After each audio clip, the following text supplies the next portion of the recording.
when we usually try to solve, a massive historical mystery, there is this underlying expectation of dirt. Oh, absolutely. Right, like you picture archaeologists with little brushes sifting through the sand in the Middle East, maybe pulling up a fragment of pottery or I don't know, a shattered cuneiform tablet. Yeah, we always look down. We want to dig into the earth to find our answers. Exactly, because it feels tangible. Right. You can carbon date a physical artifact or, place it under a microscope, and eventually it ends up in a museum display case behind some tempered glass. But today, for this deep dive, we are stepping into a historical landscape that isn't buried in the ground at all. No, not even a little bit. It is literally written in the stars.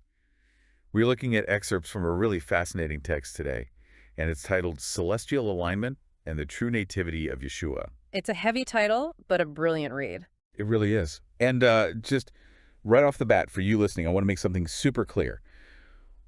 We aren't looking at this today as a matter of faith or theology or taking any sort of religious or political stance. Right, none of that. Yeah, we are treating this entirely as a cold case astronomical puzzle. We're just unpacking the mechanical claims made by the author. Which is such a unique way to look at it. It is. We're cross-referencing ancient texts with a literal unbreakable laws of planetary motion, just to see how some scholars are trying to pinpoint the exact historical birth date of Christ. And doing that, it forces a complete synthesis of disciplines. You have to take the geopolitical history of the first century Mediterranean, right? Yeah. And then overlay it with ancient Near Eastern textual analysis, and then somehow run all of that through a modern astrophysical model of our solar system. Which is no small task. Yeah. What if one of the most famous events in human history was fundamentally a cosmic puzzle deciphered by ancient astronomers? It completely changes the narrative.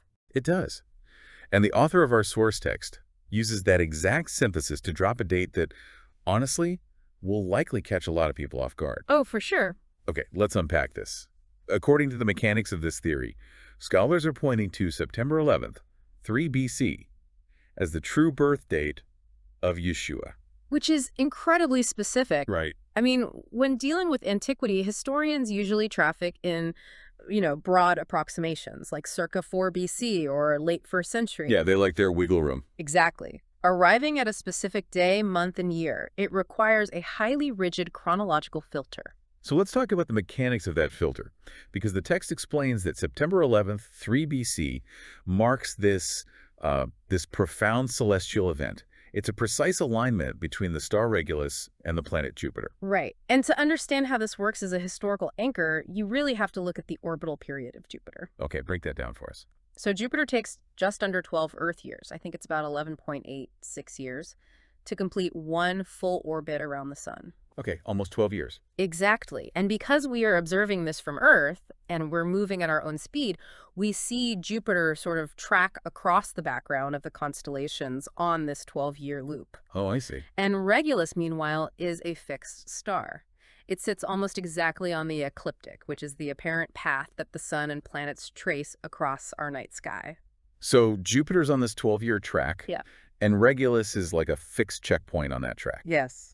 And every 12 years, Jupiter passes that checkpoint. That 12-year cycle acts as a massive chronological sieve, because the source text points out that if you look for this specific conjunction within the accepted historical window of the Nativity, the math severely limits your options. How so? Well, the alignment prior to the one in 3 BC would have occurred around 15 BC. Right.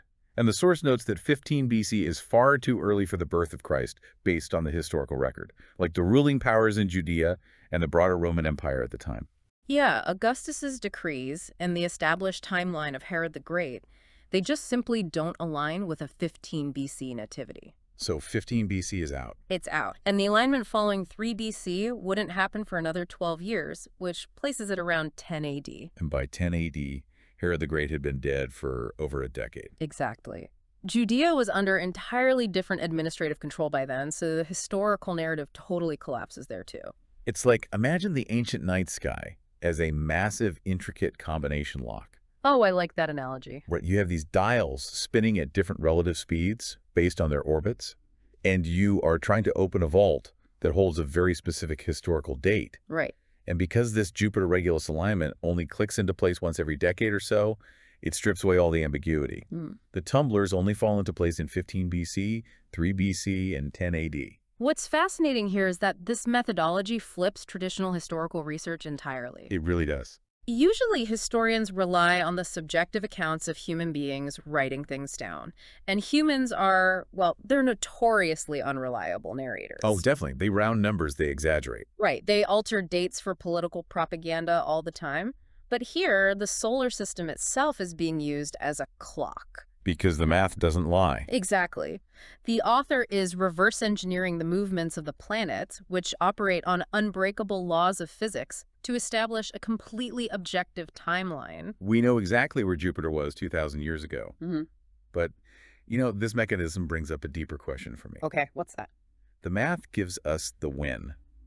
But a 12-year cycle means this conjunction happens, well, relatively frequently in the grand scheme of human history. Yeah, every dozen years. So why did this specific iteration in 3 BC matter so much? Why were people in the ancient world staring at Jupiter and Regulus in the first place? Well, to get that, you have to step out of our modern, artificially lit mindset. Fair enough. We don't really look at the stars much anymore. But you have to understand the foundational worldview driving ancient astronomy. And the source text anchors this pretty early on, right? It does. It actually quotes the very beginning of the biblical narrative, Genesis chapter 1, verse 14. Let me grab that. Yeah, it uses the Jewish Publication Society translation. It says, "And God said, let there be lights in the firmament of the heaven to divide the day from the night, and let them be for signs, and for seasons, and for days and years." Now focus on that word signs. Yeah, that word is doing a lot of heavy lifting there. It really is. Because in the ancient Near Eastern mindset, the lights in the firmament were communicative. They meant something. They weren't just pretty to look at. Right.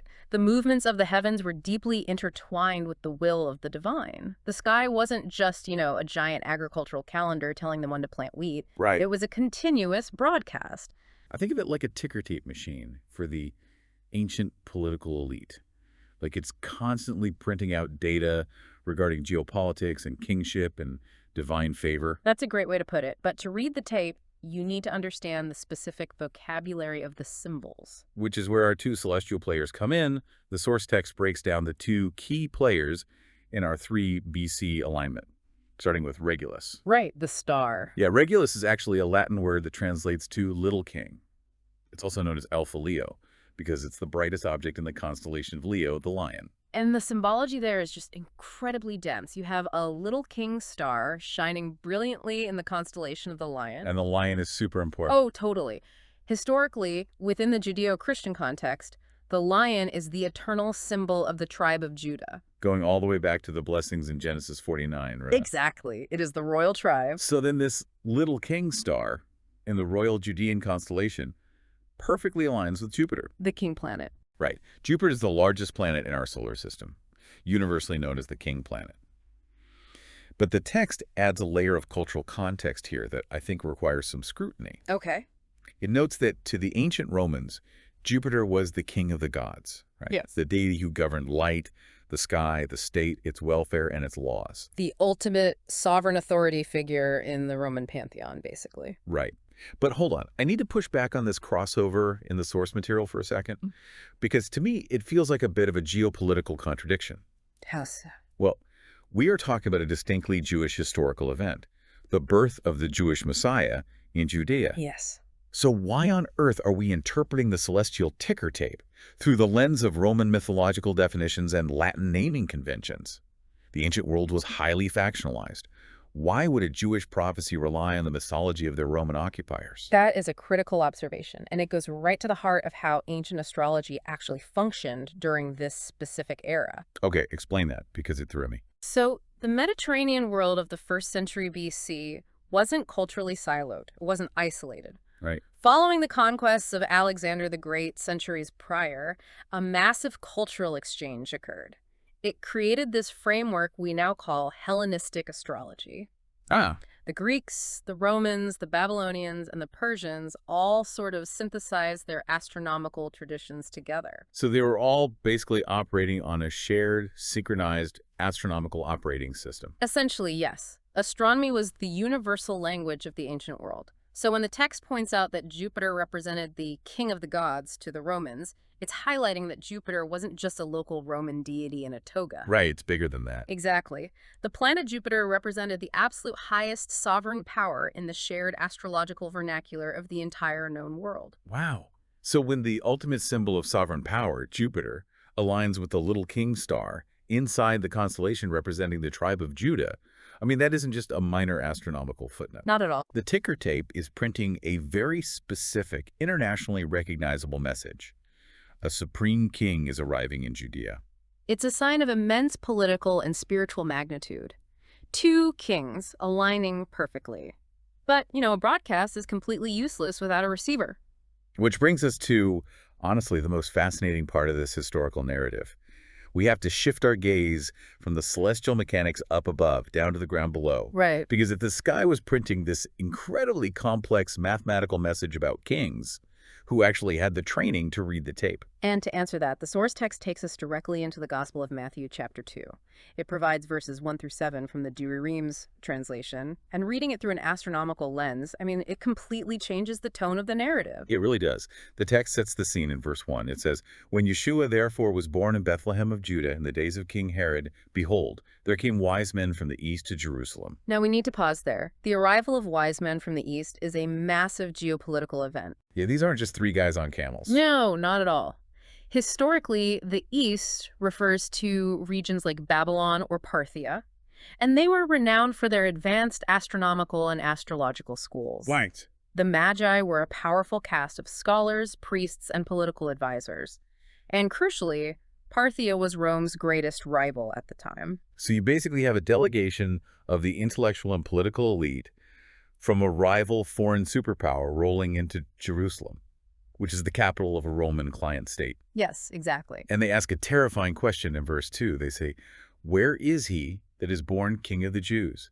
For we have seen his star in the east and are come to adore him." They explicitly state that they have observed a celestial sign in the east, meaning from their vantage point in their homeland, and they definitively decoded it as the birth of a new Judean sovereign. And this announcement goes over terribly with the current management. Oh, absolutely. There's 3 notes. "And King Herod, hearing this, was troubled, and all Jerusalem with him." To understand Herod's panic there, you really have to understand his insecurities.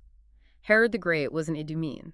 He was an outsider, appointed by Rome. Right, he wasn't of the royal Davidic line. Exactly. He was notoriously paranoid about losing his throne. To the point of executing his own wives and sons. Yikes. Yeah. And now a foreign delegation from a rival empire just arrives in his capital claiming the cosmos themselves have mathematically verified his replacement. So Herod immediately calls an emergency summit. He gathers all the chief priests and scribes of the people, demanding to know where this Christ, this anointed one, is prophesied to be born. And notice what happens. The local Judaism religious scholars, they don't point to the stars. No, they don't. They point to their ancient texts. They consult the geographic prophecies, specifically quoting the prophet Micah. Yeah, the source quotes verse 6. "And thou, Bethlehem, the land of Judah, art not the least among the princes of Judah. For out of thee shall come forth the captain that shall rule my people Israel." And at this moment, the interdisciplinary synthesis of the source text really becomes clear, because the celestial sign observed by the Eastern astronomers aligns perfectly with the geographic prophecy preserved by the Judean textual scholars. They match up perfectly.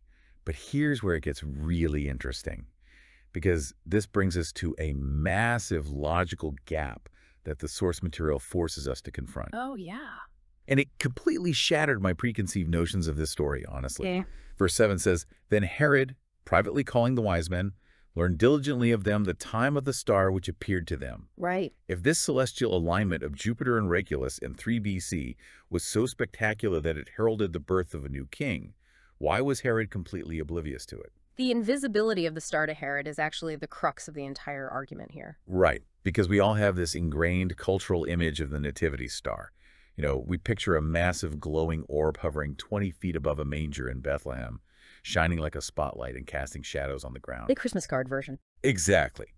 But if there's a giant blinding anomaly in the sky, Herod wouldn't need to call the wise men into a secret private meeting to diligently ask them when it happened. No, he could just look out his palace window. Exactly. If the sign was a blatant glowing anomaly, Every shepherd, merchant, and centurion in Jerusalem would have seen it.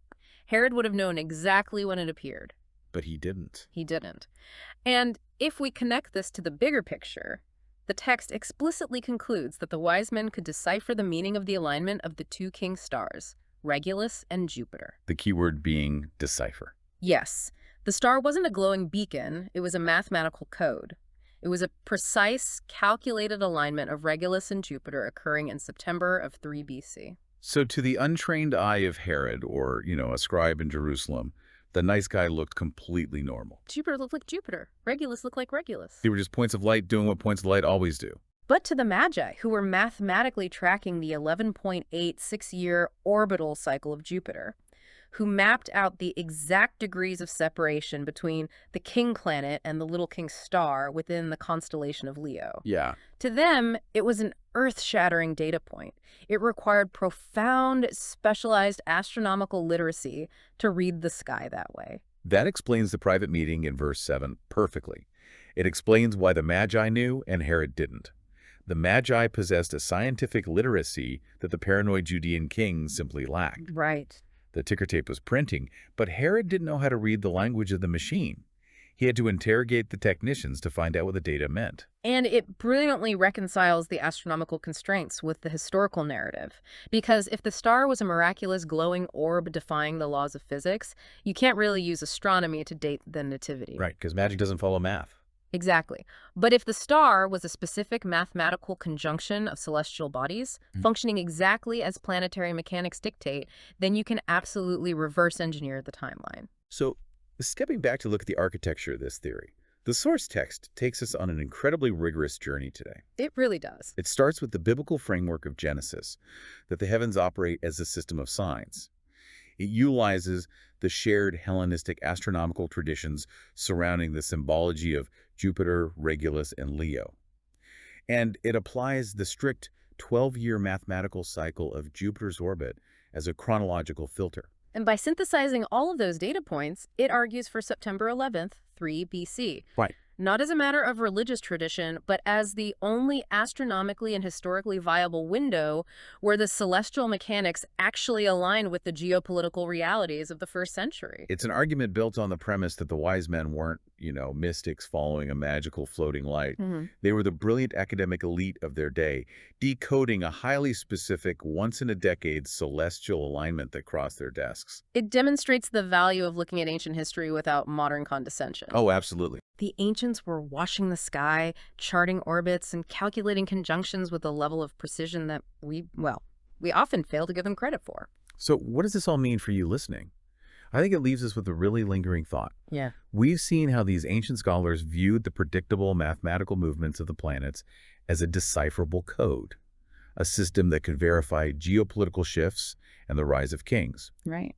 Now, obviously, we no longer use astronomy to forecast earthly politics, but given how perfectly the clockwork of the solar system functions and how predictably those alignments cycle through the centuries, if we still possessed that specific brand of astronomical literacy today, what modern world-changing historical events would we find perfectly mirrored in the math of the night sky?